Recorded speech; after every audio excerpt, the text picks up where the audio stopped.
I think for us, the big thing that we're really thinking about is how do we keep the benefit being passed through to the people that are responsible for farming this product for us over time.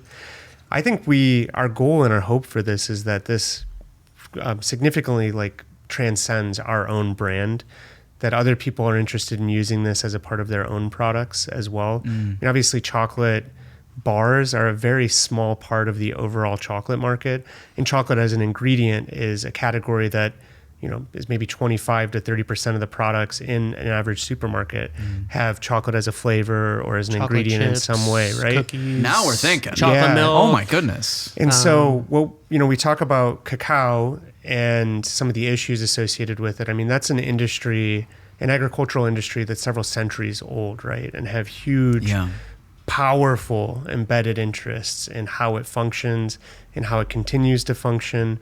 And what also gets us so excited about mesquite as a food crop is how sort of early it is. There's not a huge, hyper entrenched existing supply chain and market for it. There's a huge supply available.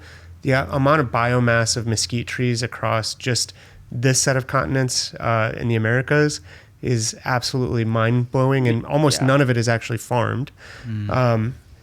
But we have the opportunity with this to really like start from scratch on an agricultural supply chain, thinking about the modern practices of trade and equity and farming. I mean, one of the things that we do think a lot about with this is, a lot of the greenhouse gases that are emitted into this world broadly are based on land use change, whether we're taking a forest and turning it into a parking lot, a building, a park, or a farm.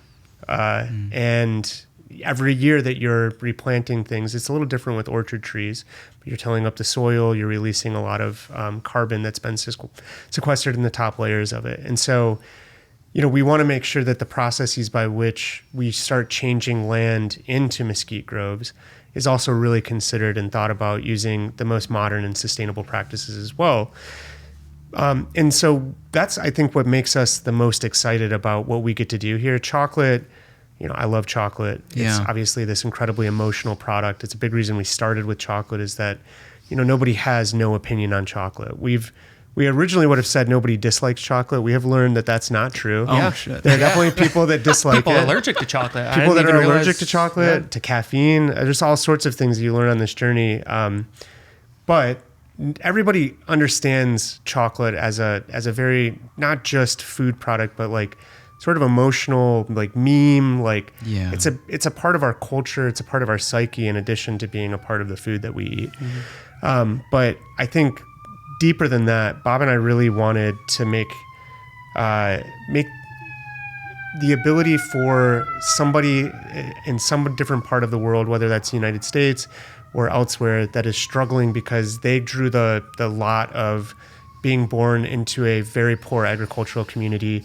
On top of that, in a very arid desert area where it's hard to grow stuff, that those folks can have more opportunity from the land and the space that they're able to occupy and that they were given in life. And so the idea of being able to make a confection using ingredients that are able to be sourced locally from the United States, the idea of being able to give back to communities in very arid climates and help them find new ways to gain income, that's really what kind of drives us. And being able to also help cacao and the chocolate shortages, I mean, that's something we're super happy about and super incredibly grateful that this kind of larger moment is happening, which gives us the opportunity to propel this a little bit.